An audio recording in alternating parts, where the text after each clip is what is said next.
Welcome to Zaheer voice. আমি আমাদের প্রতিবেশী দেশের সম্বন্ধে দু চার কথা বলার জন্যই আজ সকাল সকাল ভেবে নিয়েছি। প্রতিবেশী দেশ আমাদের পাশে বলতে আমাদের ইন্ডিয়া অনেকগুলো আছে, বাংলাদেশ, শ্রীলঙ্কা, আফগানিস্তান, পাকিস্তান, মায়ানমার, চীন, নেপাল, ভুটান প্রভৃতি। এমন একটি পার্শ্ববর্তী দেশ আছে, সেই দেশের জনগণ আপ্রাণ চেষ্টা করেও সে দেশের উন্নতি করতে পারে না। তার একটাই কারণ, যারা দেশের সম্বন্ধে ভাবে তাদের হাতে কলমের কালি নেই, আর যারা দেশের সম্বন্ধে উদাসীন তাদের হাতেই কলম।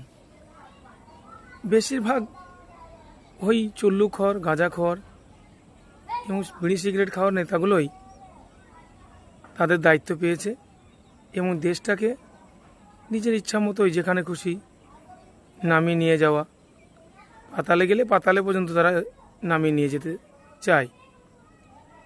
তাতে দেশ যেখানে যাবে তাদের সমস্যা নেই।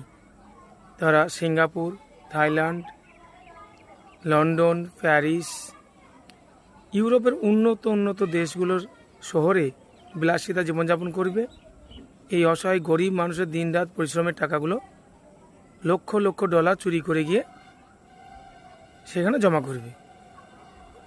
আমি শুধু ভাবি যে আমরা নিজেরাই যখন ঠিক নেই, 95% মানুষ, তখন অন্য দেশের প্রতি বিতৃষ্ণা, বিদ্বেষ, তাদের ভুল ত্রুটিগুলো বারবার ধরা, এগুলো আমার মনে হয় সমীচীন নয়। আগে তোমার দেশ সম্বন্ধে তুমি নিজে জানো না, কীভাবে চলতে হবে, কীভাবে উন্নতি করতে হবে, কীভাবে একতাবদ্ধভাবে সুশৃঙ্খলভাবে বসবাস করতে হবে।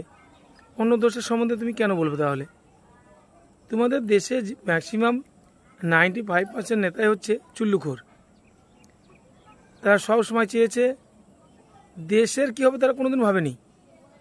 স্বাধীনতার পর থেকে এখনও পর্যন্ত সেরকম উল্লেখযোগ্য কি আমার পর্যন্ত এ পর্যন্ত হবে কি না তাও ঠিক নেই।